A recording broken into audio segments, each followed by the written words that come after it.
देखिए, एक बात बड़ी स्पष्ट है देश के सामने, देश के लोगों के सामने, कि भारतीय जनता पार्टी ये इलेक्शन जो है, जो पार्लियामेंट का इलेक्शन है, उसमें बुरी तरह हार रही है। 10 साल इन लोगों ने कोई भी काम देश के लिए नहीं किया, बल्कि देश के लोगों को बांटने का काम करती रही भारतीय जनता पार्टी। और आज ये समय है कि देश के लोग इनको सब कुछ खाने के लिए तैयार हैं। इसीलिए जितनी भी अपोजिशन पार्टियां हैं उनमें डिफेक्शन करवा रहे हैं, उनको तोड़ फोड़ कर रहे हैं, उनके एमपीज को खरीद के हैं, उनके एमएलए को परचेज करने का काम कर रहे हैं। कहीं ईडी जा रही है, कहीं सीबीआई जा रही है। जब कोड ऑफ कंडक्ट लग गया, जब इलेक्शन मूड में आ गए देश, जब देश में इलेक्शन होने जा रहा है, जब सभी तमाम पार्टियां अपना अपना एजेंडा लेके, अपना अपना जो काम किया उन्होंने स्टेटों में या नेशनल लेवल पे अपना एजेंडा लेके जा रहे, तो उसी वक्त अपोजिशन की पार्टियों को तोड़ने का काम भारतीय जनता पार्टी कर रही है। और मैं समझता हूं क्योंकि इनके सामने हार दिखाई दे रही है।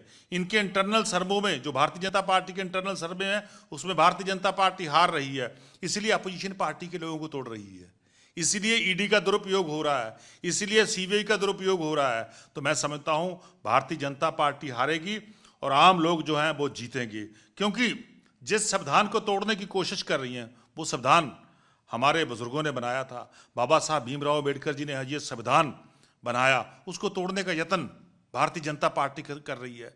संविधान को खत्म करने का यत्न भारतीय जनता पार्टी कर रही है। और दूसरी तरफ आज देश का लोकतंत्र खतरे में है। देश के लोकतंत्र को बचाने के लिए हमारे नेशनल कन्वीनर अरविंद केजरीवाल जी लड़ाई लड़ रहे हैं। आज उनको झूठे और फर्जी केस में जेल में बंद कर दिया। ऐसे जेल में बंद करने से हम लड़ाई बंद नहीं करेंगे, हम बिल्कुल लड़ाई लड़ेंगे। हम अरविंद केजरीवाल जी के सच्चे सिपाही हैं, मरते दम तक लड़ाई लड़ेंगे और देश का लोकतंत्र को बचाएंगे, देश के संविधान को बचाएंगे। सुशील रिंकू जो अब तीसरी पार्टी में गए हैं, पहले कांग्रेस में थे, अब आप में थे और आप बीजेपी में गए, इन जैसे जो लीडर हैं इनकी कैसे आप समझते आगे? देखिए, जो ऐसे लीडर होते हैं जो हर इलेक्शन में पार्टी बदलते हैं, उनको लोग सबक सिखाते हैं। मैं समझता हूं कि आने वाले समय में जालंधर के लोग सुशील रिंकू को बहुत भारी मतों से हराएंगे उनको, क्योंकि उनको पता है कि कभी कांग्रेस में, फिर आम आदमी पार्टी में आ गए, अब जो है वो बीजेपी में चले गए। और एक तरफ दूसरा जो दूसरा कांग्रेस के आदमी है, इन सभी लोगों को पंजाब के लोग सबक सिखाएंगे, क्योंकि पंजाब के लोगों को पता है 3 काले कानून किसने बनाए थे। जो किसान को खत्म करने वाले 3 काले कानून ये भारतीय जनता पार्टी ने बनाए थे, ये श्रोमणी अकाली दल ने बनाए थे। तो इनको बुरी तरह लोग हराएंगे। आज देश के संविधान को बहुत बड़ा खतरा किससे है? भारतीय जनता पार्टी से है। आज देश को लोकतंत्र को खतरा किससे है? भारतीय जनता पार्टी से है। सो मैं समझता हूं भारतीय जनता पार्टी की हार सामने दिखाई दे रही है, इसीलिए डिफेक्शन करवा रहे हैं। पार्टियों को लेने से, आप बड़े बड़े लीडर लेने से क्या लगता है कि इलेक्शन जीत जाएगी बीजेपी? देखिए, पंजाब के लोग, देश के लोग भारतीय जनता पार्टी के खिलाफ है।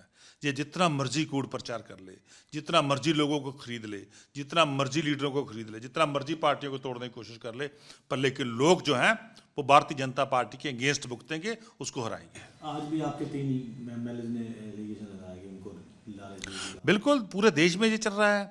आम आदमी पार्टी को तोड़ने का यत्न हो रहा है, दूसरी विपक्ष की जितनी पार्टियां उनको तोड़ने का यत्न हो रहा है। कहीं ईडी को भेज दी जाती है, कहीं सीबीआई भेज दी जाती है। जो पैसे से नहीं मानते उनको झूठे फर्जी केसों में डराया जा रहा है। पर लेकिन हम देश के सच्चे सिपाही हैं, हम देशभक्त हैं।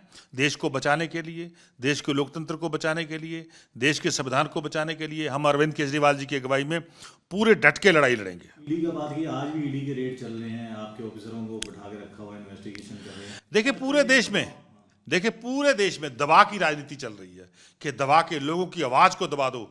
जो बीजेपी के खिलाफ बोलता है उसकी आवाज को दबाने का काम भारतीय जनता पार्टी कर रही है।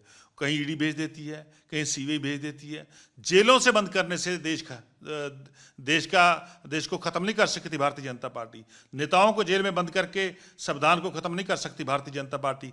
देश के लोग एकजुट हैं और मैं समझता हूं भारतीय जनता पार्टी को पूरा जोर का झटका देंगे और भारतीय जनता पार्टी को लोग हराएंगे।